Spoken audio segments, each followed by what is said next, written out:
வணக்கம். நலம் நம் கையில் சேனலுக்கு வந்தமைக்கு. தான்றிக்காய் இயற்கையின் பாரம்பரிய மூலிகை பொக்கிஷம். நம் பாரம்பரிய மருத்துவத்தில் பல ஆண்டுகளாக பயன்படுத்தப்பட்டு வரும் ஒரு முக்கியமான மூலிகை பொருள். தான்றிக்காய் ஆங்கிலத்தில் பிபிட்டாக்கி என்றும் தாவரவியல் பெயரில் டெர்மினேலியா பெலரிகா என்றும் அழைக்கப்படுகிறது. இந்த மரம் இந்தியாவின் பல பகுதிகளில் காணப்படுகிறது.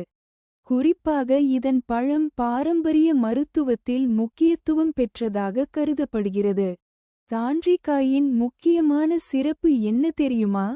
இது திரிபலாவின் 3 முக்கிய கனிகளில் ஒன்றாகும்.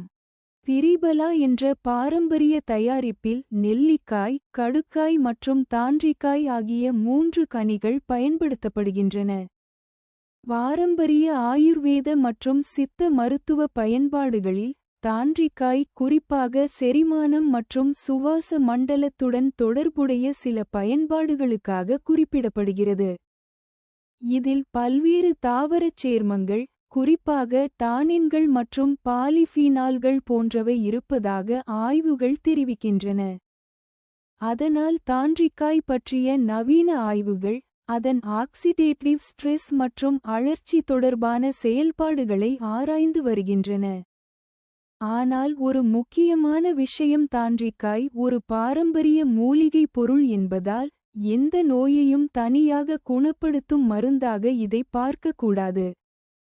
குறிப்பாக கர்ப்பிணிகள், பாலூட்டும் பெண்கள், குழந்தைகள் அல்லது தொடர்ந்து மருந்துகள் எடுத்துக்கொள்பவர்கள் தான்றிக்காய் அல்லது திரிபலா போன்ற தயாரிப்புகளை பயன்படுத்துவதற்கு முன்பு மருத்துவர் அல்லது தகுதியான மருத்துவ நிபுணரிடம் ஆலோசனை பெறுவது நல்லது.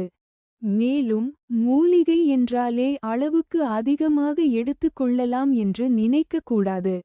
சரியான பொருள், சரியான அளவு, சரியான முறையில் பயன்படுத்துவதுதான் முக்கியம். நம் முன்னோர்கள் பயன்படுத்திய மூலிகைகளை பற்றி தெரிந்து கொள்வோம். ஆனால் அவற்றை அறிவியல் புரிதலுடனும் மருத்துவ ஆலோசனையுடனும் பயன்படுத்துவோம். தான்றிக்காய் பாரம்பரிய மருத்துவத்தில் இடம்பிடித்த ஒரு முக்கியமான மூலிகை கனி. இதன் குணம் சிலந்தி நஞ்சு, ஆண்குறிப்புண், பொண்களுக்கு ஏற்படும் வெள்ளை மற்றும் உடலுக்கு ஒளியையும் அழகையும் கொடுக்கும்.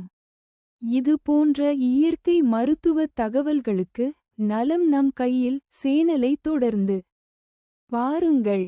மேலும் விபரங்கள் அறிய கீழே உள்ள லிங்கில் தொடரவும். நன்றி. வணக்கம்.